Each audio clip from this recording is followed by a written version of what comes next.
Welcome back to another episode of Nocturnal Novellas. Thank you so much for tuning into our 8th episode, our October episode. Woo, spooky month! Yes, it's my favorite month of the year. Mine too.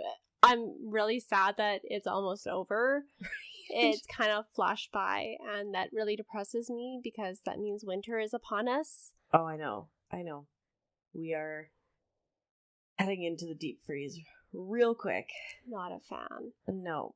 Okay, so we should take care of some housekeeping before we get into it. Yes. So, we have all of a sudden gotten very swamped with work. I started a new job, and it is keeping me very busy. Courtney's, fingers crossed, there might be something big coming her way. Yeah, there might be a job change that we're working on. So, that being said, we're not giving up on season 2, but we are postponing the release till January. Yes. So, we are still going to continue with our Nocturnal Novellas, and we are going to take this time to really get some good stories for you for January. Yes, and I'm the stories that I've got picked out so far, I am so excited to share. So I agree. I can't wait to share those with you then. Yes, I'm so excited. So, do you want to hit me with your first nocturnal novella? You bet. Okay, so first up, I've got a few laws that surround Halloween in different cities. Did you know that in Bathurst, New Brunswick, they have some strict bylaws in place to protect the public on October 31st? This includes no one over the age of 16 being allowed to trick or treat, and they also have a curfew of 8 p.m. Boo. Anyone wearing a Halloween mask or other costume disguise and any 16-year-olds found trick-or-treating can face a fine of up to $200. Why just be a buzzkill? I agree, but these are even the relaxed rules. That's Jesus. The crazy part. So the update was in 2017. Before that, the bylaw said that no one over the age of 14 could trick-or-treat, and the curfew was 7. Okay. I'd be more pissed if somebody came knocking on my door for candy at 1 o'clock in the afternoon than 10 o'clock at night. Right? Well, and it's Halloween. That's part of the tradition, going out in the dark, and you're going to the spooky houses that are all lit up. You can't get that at 6 o'clock or 4 o'clock in the afternoon, in the evening. Daylight, no. It's not the same. Yeah. No, I totally agree. No. That's lame. These bylaws were put in place after older teens were caught stealing candy from children, and also to appease the elderly in the community, who made up 49% of the population, which is just very sad that the vast majority ruined it for younger generations. Right? It's one night. Get over yourself. Yeah, so kind of a bummer, but on the lighter end, no one has ever been fined for breaking any of these Halloween bylaws. Good. Actually, this isn't the only city in the world. There's lots of other cities that have either curfews or age restrictions. It's just, this is the one that I found that had both. And they're Canadian, so. I like it. I don't like it, but I like that they're Canadian. Yeah. Woo! But now, going all the way to France, there is a particular law which I personally feel should be in effect everywhere, all the time. In the town of Vendargus in 2017, it was decreed that no one over the age of 13 could dress up as a clown for Halloween. I'm on board. This law was put into effect after a number of instances of people dressed in Halloween costumes were found terrorizing citizens. While covering Halloween, this law also includes the entire month of November. So October 31st, November, if you're over 13, you have to ask permission from local authorities if you want to dress up as a clown for any event. You know, I feel like that should be a year-round. I agree. I'm on board for that. Like, unless you are a party clown, even and then, you carry a license for it. No, even then, even if you're hosting events or if there's fairs or anything that a clown would attend, they have to get permission. But only those in November. Months. Only those. I think all year round. Yeah. It should be like carrying a gun. It's just got the bang. You need a permit. You need a permit to be a clown. Yeah. I know that's not quite that far, but that whole situation with the clowns attacking people. That was a really weird time that people just don't talk about anymore. I know. I'm not okay with it. I'm not okay. No, there needed to be more resolution. Yeah. No, not a fan. But since then, we don't fuck with clowns. No. All right, what is your first story? So, my first story is why we celebrate Halloween on October 31st. Okay. From countryliving.com. Okay, sweet. So, the ancient Gaelic festival of... We literally just went over this. Not Samhain, but Samhain. Samhain. Like Cowan. Samhain. Okay. The ancient Gaelic festival of Samhain, which occurred on November 1st but kicked off the evening before, is considered the earliest known root of some of our secular Halloween traditions.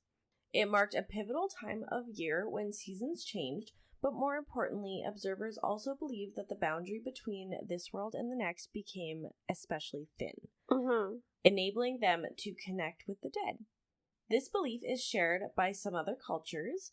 A similar idea is mentioned around the Jewish holiday of Yom Kippur, which also typically occurs in October, and involves saying prayers for the dead. This connection to the dead is also where Halloween gains its haunted connotations. Okay. So, the path to the Christian Halloween date of October 31st is a little more complex. As soon as the church is involved, it always is. Thank you. I agree. So, Pope Boniface the 4th, IV is 4, right? IV, yeah. Okay. Began All Saints' Day in the early 7th century, which he dedicated the Pantheon in Rome to the saints. Okay. But the day was May 13th. In the next century, Pope George III changed the day to November 1st when he dedicated a chapel in St. Peter's Basilica to the saints. Yet another century later, Pope Gregory IV added All Saints' Day to the Christian calendar, extending the celebration from Rome to churches everywhere. With All Saints' Day came All Hallows' Eve on October 31st. Now, this was perhaps an effort to offset the pagan occasion with a religious celebration. That makes sense. 'Cause why wouldn't you? Right? Okay. Yeah. So, the early pagan holiday of Samhain. Oh my god. You would think if I had it this many times in my notes, I would have, Oh, we've all been there. I don't even feel bad. We're trying. Doing our best. I acknowledge the fact that I suck. So, the early pagan holiday of Samhain involved a lot of ritualistic ceremonies to connect to spirits. As the Celts were polytheistic, while there isn't a lot of details known about these celebrations, many believe the Celts celebrated in costumes. Granted, they were very similar, or very simple, like animal hides and coats and stuff like that, as a disguise against ghosts.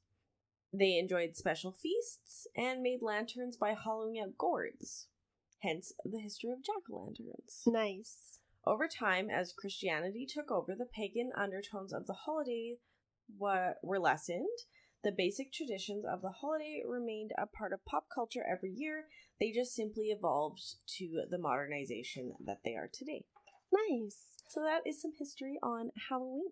I'm glad you went over it because that was really interesting. Thank you. I just have one little anecdote about carving gourds. So we both used to work at a produce store, and every year we would run out of pumpkins on Halloween, and there'd always be like 50 people coming in demanding a pumpkin. Yeah. So we'd point them towards squashes. Yes, and like hope for the best. Right? I think I had a few people actually buy watermelons and decide like, fuck it, this is what we're working with this year.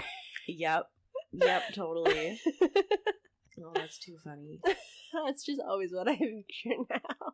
Though I kind of wish I'd got my pumpkins before you got your new job. That was unfortunate, but yeah. Now we have to. Sad. Now we have to actually, go get them. Yeah, you don't get them delivered anymore. I don't get that Prime delivery.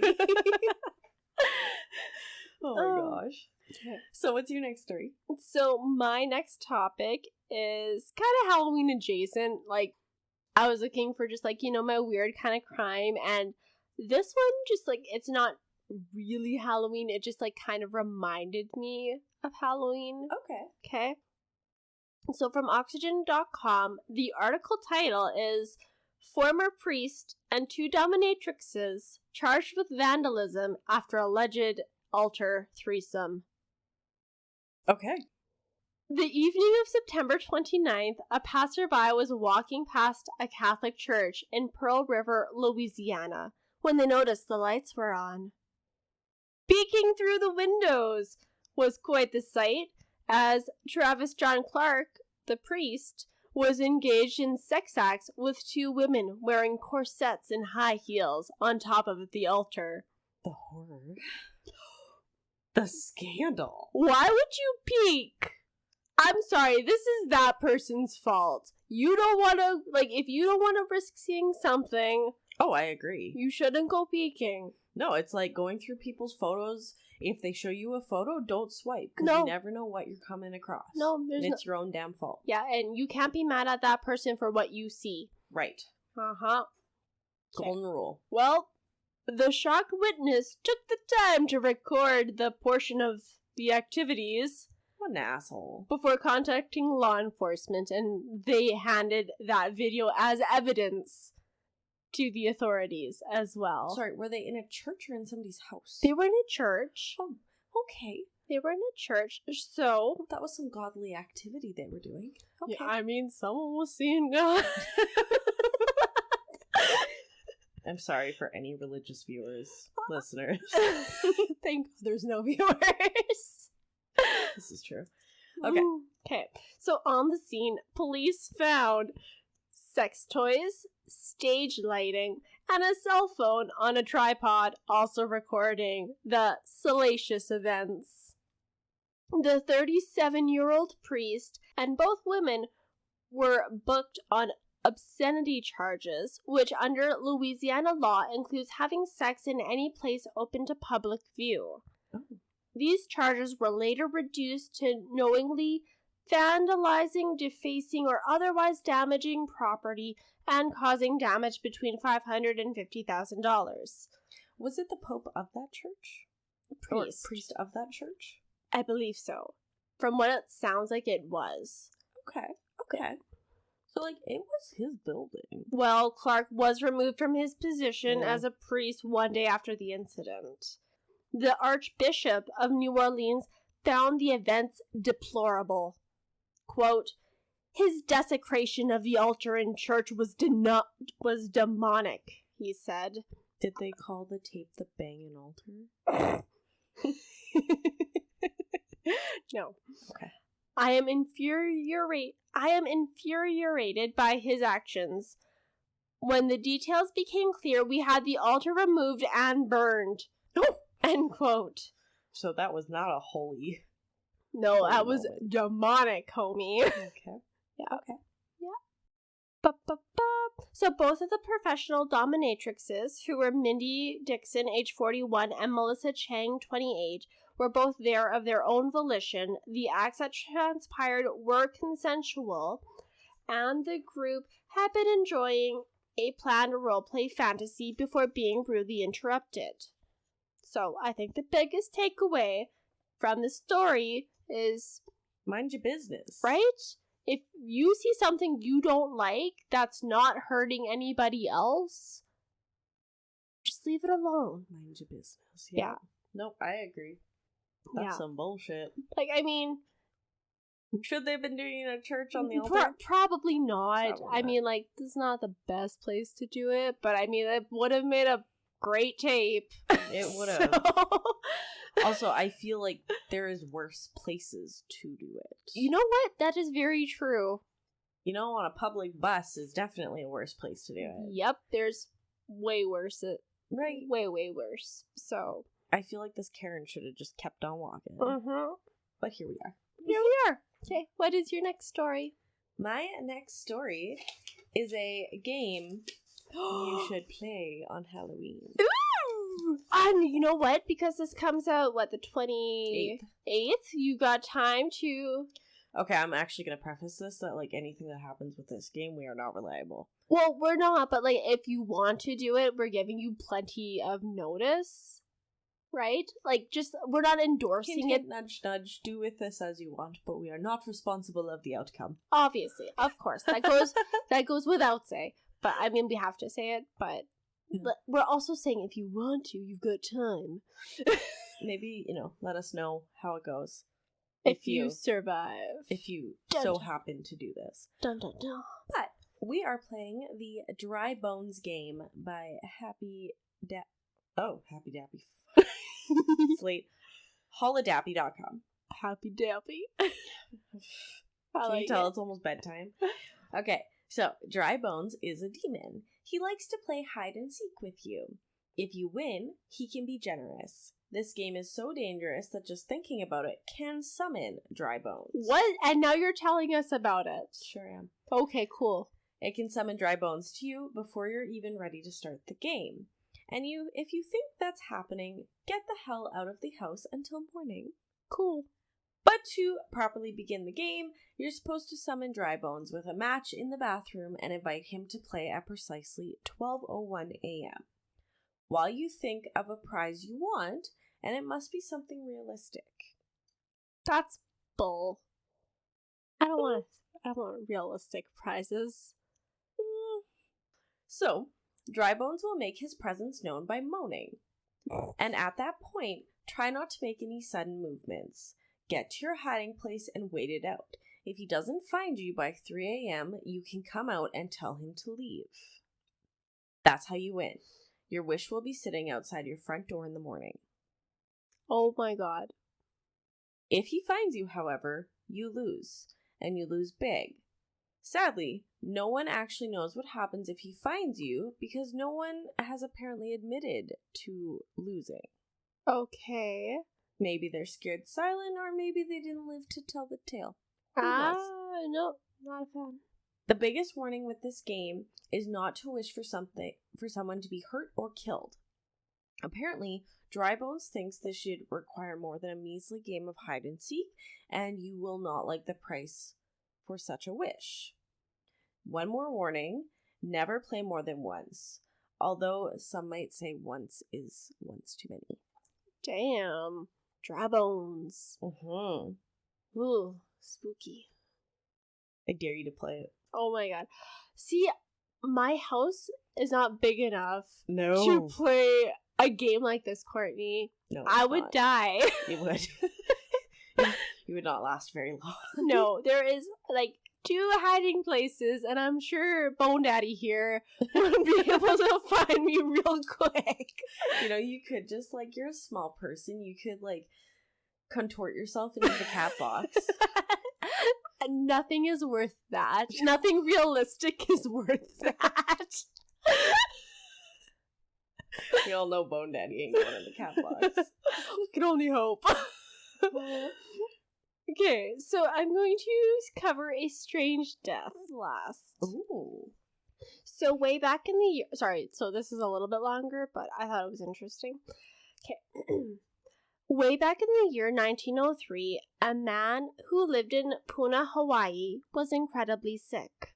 His fever was rampant, and although he had doctor-prescribed medication, he continued to remain ill. Giving up hope on modern medicine, Moses Hokimoa insisted on calling a kahuna, or shaman.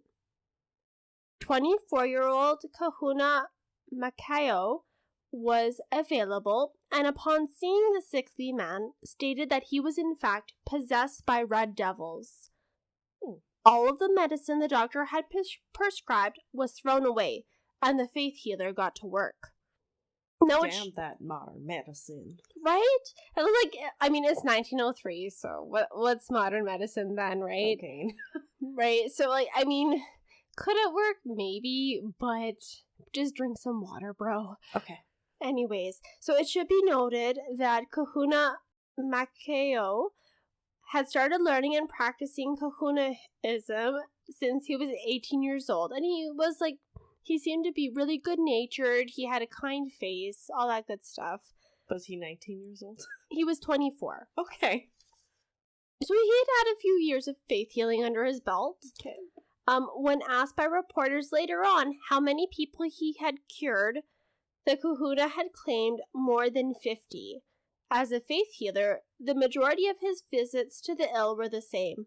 The Kahuna would pray with a Bible, tell the sick person to put the Bible on the area of their body that ailed them, and to keep a set of virtuous rules. So just be virtuous, pray, hold that Bible tight. Okay. Things did not go according to plan in the case of Moses. It was alleged that the elderly man was forced to sit upright and that the Kahuna proceeded to hit Moses in the head with his Bible. Oh. After a few minutes of repeatedly hitting Moses in the head, the Kahuna's arms grew tired. So the Kahuna asked the man's wife to take over for him. Oh, she did so willingly. Oh, the wife repeatedly hit Moses in the head a number of times until the sickly man passed out. Sure she did. In the next few days, the Kahuna returned to Moses's home and determined that the man was still possessed by red devils. Oh. The Kahuna knew this from Moses's restless red eyes and hair standing on end. Okay. It's not rabies? Okay. That would be like foaming at the mouth and different. I just couldn't think of anything else that would make like your eyes turn red. And maybe being hit in the face repeatedly with a Bible would do that. Okay. Touche. Touche. Well, Jesus. You're coming for my soul today. Continue. Okay. The Kahuna was arrested. So he continued his treatment of hitting Moses over the head with the Bible until tragically Moses died. Oh my god. So the Kahuna was arrested on a charge of witchcraft. The charge was later dropped and changed to manslaughter in the 3rd degree, which Kahuna Makayo was found guilty of and sentenced to 2 years of heavy labor. Oh. Later, during interviews, the Kahuna claimed that Moses' wife was the one who actually killed her husband. Was she poisoning him? The Kahuna claimed that he did not tell the wife of the sick man to hit him in the head with the Bible, but instead to place it on his chest. So he's saying that she just took the Bible, whapped him around.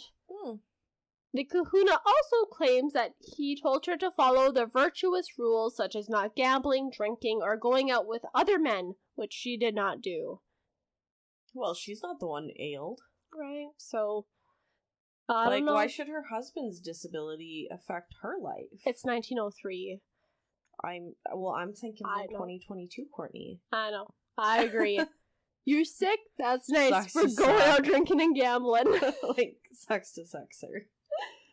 Okay, so the Kahuna was released from his sentence 72 days early due to good behavior. Nice. So, that is my interesting death, and it was funny. I was on Wikipedia, and I was like, they got hit in the head repeatedly with a Bible? Oof! That's just unfortunate. I wonder if that would work on Jeffrey. Could I just claim that he has some devils inside of him and just whack him one, real good one, over the side of the head with the Bible? Do you want to do 2 years of hard labor? That is the question. do I have to parent? Probably not. You're probably too busy. Then sure. Because if I have to hard labor and parent, I can't do it. Ooh, the ultimate punishment. It's both. Yes. Oh, man. Well, I wouldn't kill him. I'd just hit him. Oh, man. I do actually enjoy him. Just sometimes I really wish I could hit him with a Bible. Just do it like with a light Bible. Just the pocket Bibles. Yeah, just the New Testament. Just here for it. So my last little segment is going to be superstitions in the Southern Appalachia. Ooh. So I am going to do a big story on the Appalachian Trail. Oh. I find it extremely interesting, and it's so cool with all of the myths and the legends and all the things. Like, I keep hearing, don't whistle in the woods, or don't whistle after dark. And, like, I want to know all the gruesome details. Oh, I'm so excited for that. I'm going to do a huge story on it. Cool. So, for some of them, it's draw an X in the air 3 times to avoid bad luck from a black cat crossing in front of you. Dropping a knife means a man is coming to visit. Oh. Hold tight to those knives. Right? Hearing a screech owl at dusk means someone will die. Oh. Leave 1 apple on the tree to keep the devil away. Okay. There's a lot of biblical things in our stories today. You know, I think with Halloween, there's kind of a crossover. Like, whether you want it or not, it's hard to take away the fact that a lot of spookiness does come from religious undertones. Mm-hmm. So, like, it's really hard to separate when you're talking about ghosts, possessions, demonic presences. Like, it comes up. I mostly just meant we're on the same wavelength. You know what? That is true. You're right. Absolutely we are.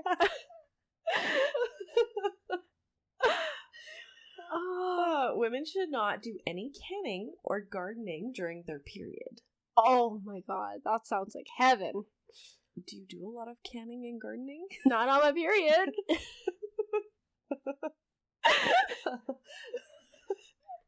And your baby has to fall off the bed before their first birthday. Wow. Those are some South Appalachia. Oh, I want to know why. Like, is it bad luck if they don't fall off the bed? I don't know. I need to know more about that. Honestly, maybe it means you're just a really, really, really good parent if they don't. Maybe. Because I know Waverly totally fell off the bed before she turned 1. Like, when we were packing to move out of our duplex, I remember I had, like, set her in the middle of the bed and I had boxes all around her. And I turned away to fold something, and all of a sudden I just heard this, like, smack on the floor. Oh. And I'm like, for fuck sakes. Oh. And then Waves, like, loses her shit. And I'm like, you're in the middle of the bed. Cover your boxes. How? And, like, they weren't empty boxes. Aww. It literally, like, barricaded her. Yep. So, maybe it just means that you're, like, an on-the-ball parent. If your child falls off the bed, you're still a good parent, but, like... Okay. It's, like, kind of a... It's okay. It's a consolation. Like, it's okay. Your child's supposed to fall off the bed once before they turn 1. I think so. You know what? It would have made me feel better if, like, there's a superstition about it. Okay. I enjoy that. Yeah. All right. So that wraps up Nocturnal Novellas number 8. Yes.